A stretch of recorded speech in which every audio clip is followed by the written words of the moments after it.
ईद का दिन बस आने ही वाला था। जंगल के सभी परिंदे जोर शोर से ईद की तैयारियों में लगे हुए थे।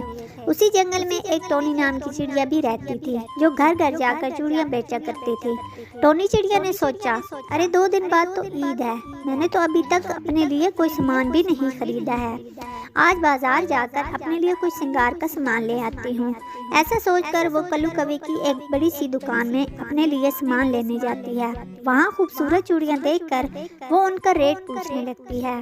टोनी चिड़िया खुश होकर कहती है, अरे वाह कल्लू जी, आपके पास तो बहुत अच्छा सामान है। ये कड़े कितने की हैं? ये 50 के 2 हैं।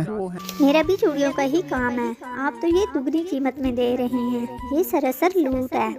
अरे तेरी हिम्मत भी कैसी हुई अपनी 2 कौड़ी की चूड़ियों को मेरे सामान के साथ मिलाने की। अरे कहाँ तेरे ठेले पर बिकने वाला सस्ता सामान और कहाँ मेरी एयर कंडीशन शॉप में रखी हुई महंगी चूड़ियाँ। सामान लेना है तो ले, नहीं तो जाओ यहाँ से। मैं तो मुकाबला नहीं कर रही, आप मुझसे इस तरह क्यों बात कर रहे हैं?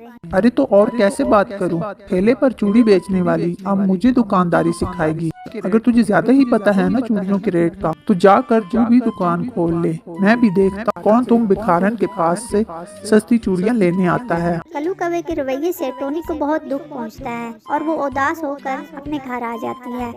अगले दिन टोनी चिड़िया अपना ठेला लेकर काम पर निकल जाती है। टोनी चिड़िया अपना चूड़ियों का ठेला लेकर जा रही होती है तो उसकी नजर चूड़ियों और बाकी सामान से सजे हुए बाजार पर पड़ती है। क्यों न मैं भी ईद के मौके पर जंगल में अपनी चूड़ियों की दुकान लगा लूं। क्या पता ईद के मौके पर मेरी किस्मत भी बदल जाए। ऐसा सोचकर वो बाजार में अपनी चूड़ियों की एक दुकान लगा लेती है। कल्लू कौवा तो इतने महंगे दामों सामान बेच रहा है, क्यों न मैं अपनी चूड़ियों पर कुछ कम रेट रखूं। ऐसा करने से मेरी दुकान में भी ग्राहक चले आएंगे। टोनी चिड़िया की सस्ती चूड़ियों का सुनकर वहाँ पर पंछियों की भीड़ लगने लगती है। अरे टोनी बहन, आपकी चूड़ियाँ तो वाकई में बहुत खूबसूरत हैं और उनका रेट इतना कम है कि मैं तो आज 4-5 चूड़ियों के सेट बनवा कर ले जाऊंगी। अरे वो कल्लू कौवा तो बहुत महंगे दामों में सामान बेच रहा है। आप चूड़ी के अलावा बाकी का सामान भी ले आती तो हमें उस घमंडी कौवे से कुछ भी नहीं खरीदना पड़ता।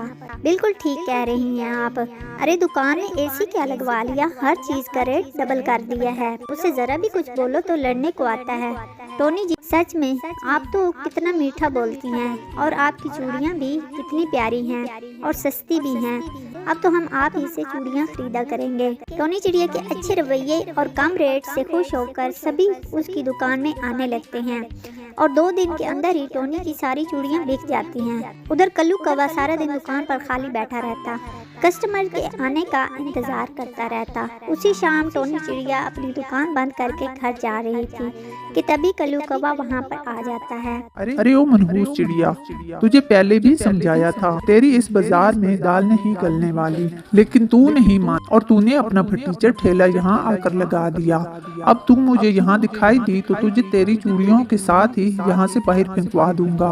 मैंने कोई किसी को भी आपकी दुकान पर जाने से नहीं रोका। आप अपना सामान इतने महंगे दामों में बेच रही हो, इसलिए कोई भी पंछी आपकी दुकान में नहीं जाना चाहता। इसमें मेरी कोई गलती नहीं है। ऊपर से आप पंछियों के साथ बदतमीजी करते हैं, जिसकी वजह से ग्राहक आपकी दुकान से नाराज रहते हैं। सिर्फ एसी लगाने से ग्राहक आपकी दुकान में नहीं आएंगे। अरे 2 दिन तेरी चूड़ियाँ क्या बिक गई हैं? तू तो मेरे सामने जुबान चलाने लगी है। ठेले पर चूड़ियाँ बेचने वाली चिड़िया, लगता है तेरी अकल ठिकाने लगाना ही पड़ेगी। उसके बाद कल्लू कौवा टोनी चिड़िया से बदला लेने का सोचने लगता है। मेरी जितनी भी तैयार चूड़ियाँ थी वो सब बिक गई हैं। अभी ईद में 1 दिन बाकी है, क्यों ना मैं सुबह की तैयारी कर लूं। अगले दिन टोनी चिड़िया अपनी चूड़ियाँ लेकर बाजार पहुंच जाती है। पीछे से कल्लू कौवा टोनी चिड़िया के घर के अंदर घुस जाता है और पेट्रोल छिड़क कर आग लगाने लगता है, जिससे पेट्रोल की कुछ बूंदें उसके ऊपर गिर जाती हैं और आग लगाते हुए कल्लू कौवा खुद भी आग की जद में आ जाता है।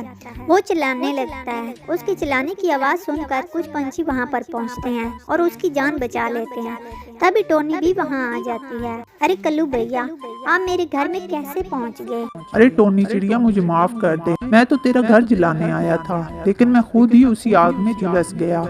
खुद को तकलीफ हुई तो समझ में आया। अब मैं किसी का बुरा नहीं चाहूँगा। कल्लू कौवे के आंसू देखकर टोनी चिड़िया उसे माफ कर देती है और फिर खुशी खुशी अपनी चूड़ियाँ बेचने लगती है। कल्लू कौवे को भी सबक मिल जाता है कि किसी का बुरा सोचने से अपना भला नहीं किया जा सकता। अगर कहानी अच्छी लगी हो तो लाइक कर दें और चैनल को सब्सक्राइब कर दें।